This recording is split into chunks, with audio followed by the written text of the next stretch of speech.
Welcome back to the war in Ukraine now, and pressures mounting on Russian forces to achieve gains along the front line after a series of counter-offensives against the Ukrainians failed. It comes as Russia says it has no more plans to mobilise more men to fight in the conflict.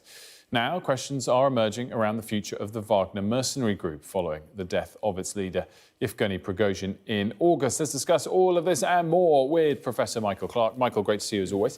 So let's talk about this sort of need and potentially reality of Russian counterattacks. Are they being successful? I mean, all these things are linked, Wolf. The information that we have is that, and rumours, that President Putin said to Shoigu, the defence minister, a couple of weeks ago, you've got to achieve results by the end of the month, meaning the end of September. We've got to actually regain the initiative during October, before the bad weather starts. We don't want to be just being nibbled away at all the way along the front, and that he was very tough with Shoigu about that. And partly as a result, we've seen lots of local counterattacks all the way along the front, from Marivka, even north of that at Kupiansk, around Bakhmut, at Avdiivka, at Velika Novosilka, at Orikhiv. The whole front, I mean, almost 600 miles of front, the Russians have been counterattacking in small groups, in local counterattacks. None of them seem to have worked. A couple of them have got through a bit better than others, but none have worked. And the Russians have been moving some of their best units around. And the VDV, the airborne, have taken some real hits. Teplinsky, who's a very popular commander of the VDV, they really like him. He's a good professional officer with integrity. He looks as if he's been sidelined, if not removed, because he saved the 31st Brigade from stupid counterattacks, and he's protected them.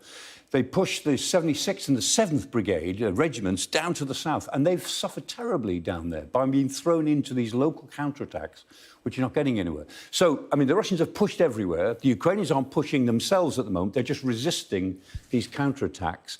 And the Russians are running short of people, even though they said we're not going to mobilise, because that would be very unpopular. Not going to mobilise again, but nevertheless, they're trying to mobilise by stealth. They're trying to bring as many people into the forces as possible, offer them contracts, make it very attractive for them to take even a 6-month contract. We mentioned the Wagner Group in the intro there. I mean, are they playing a big role? Could they be revitalised? Well, they might. You know, Prigozhin, as we know, went down in the air crash after the failed coup. His will, which was revealed this week, and there's no reason to disbelieve it, left everything to his son. And so, you know, young Sorovikin, Pavel, looks as if he's got the whole amount. And the whole family have been divesting themselves or distributing their wealth around different shell companies. Is he super wealthy? Oh, absolutely. It's said to be hundreds of millions, but most people think it's into the billions. And so the Prigozhin himself, the Prigozhin family, look as if they're trying to reconstitute the Wagner Group. And Pavel said he's been in contact with the MOD in Moscow to talk about getting Wagner back into Ukraine, where they need the numbers. But Putin wanted Troshev. And Troshev, Andrei Troshev, is the man that Putin would prefer. And this is him. Troshev is the acceptable face of Wagner as far as the Kremlin are concerned. So who is going to run them? Pavel, the son, or Troshev, the man who Putin would prefer? Well, presumably mercenaries respond most of all to one thing. They do, to money. Yeah. Exactly.